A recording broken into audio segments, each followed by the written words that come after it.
À cette heure-ci, la plupart des pensionnaires de l'aquarium dorment encore. Il est 8 heures. David Brantôme laisse les bruits de la ville derrière lui. Il descend à plusieurs mètres sous terre dans le monde du silence. Petite tournée d'inspection, prise de température. Chaque matin, son premier geste est de vérifier que la nuit s'est bien passée. Ça dort un poisson? Bien sûr qu'un poisson ça dort. Alors il dort ou qu'il est réveillé? Alors ça dépend des espèces. Chaque espèce a une façon de dormir, mais on le voit nous parce que c'est un comportement différent, une coloration différente qui fait qu'on sait qu'il dort. Ça ferme pas les yeux? Alors non, parce que les paupières que nous avons nous permettent d'avoir les yeux humides. Le poisson par définition a les yeux humides. La course contre la montre peut commencer. Dans les coulisses, derrière les bassins, l'équipe de l'aquarium n'a que 2 heures pour tout préparer avant l'ouverture des portes au public. Première étape, entretien des filtres. La propreté de l'eau, la pureté de l'eau, c'est essentiel? Alors, il y a 2 raisons pour ça. La première raison, c'est pour le confort des animaux, que ce soit vraiment la qualité d'eau irréprochable. Et deuxième raison, on a du public qui vient visiter l'aquarium. Si on leur montre de l'eau qui est sale, ça va pas être intéressant. Donc on va même tricher par rapport à ce qui se passe dans la nature.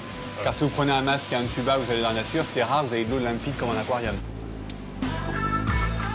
Après les filtres, les bassins avec un siphon, il faut impérativement évacuer toutes les déjections.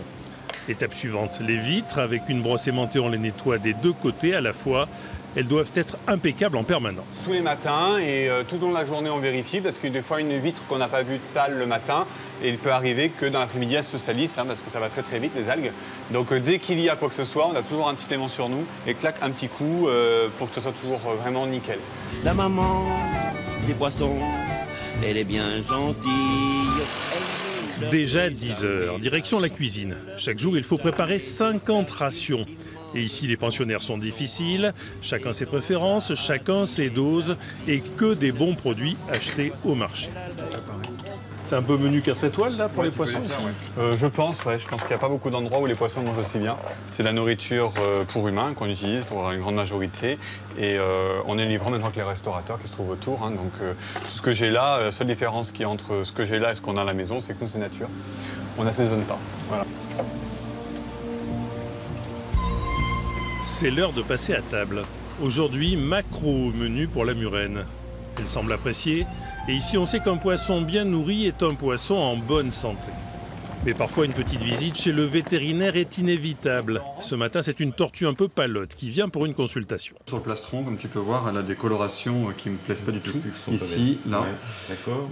Une radio s'avère nécessaire pour affiner le diagnostic. Rien de grave finalement. Un changement de régime et quelques séances d'UV devraient résoudre un problème de fragilité de la carapace. Une tortue ou un poisson, c'est plus compliqué qu'un chien ou qu'un chat. C'est plus compliqué parce qu'on n'a pas forcément toutes les molécules, l'arsenal de médicaments qu'on a pour les chats et les chiens et qu'on adapte pour ces animaux-là. C'est plus compliqué. Dernière mise en place dans la boutique. C'est l'heure d'ouvrir la grille. Comme tous les jours, le public va pouvoir découvrir les 2500 animaux et les 300 espèces de l'aquarium. Depuis 25 ans, près d'1 million de visiteurs sont venus s'immerger dans ce monde apaisant, caché à quelques mètres sous les rues de la ville.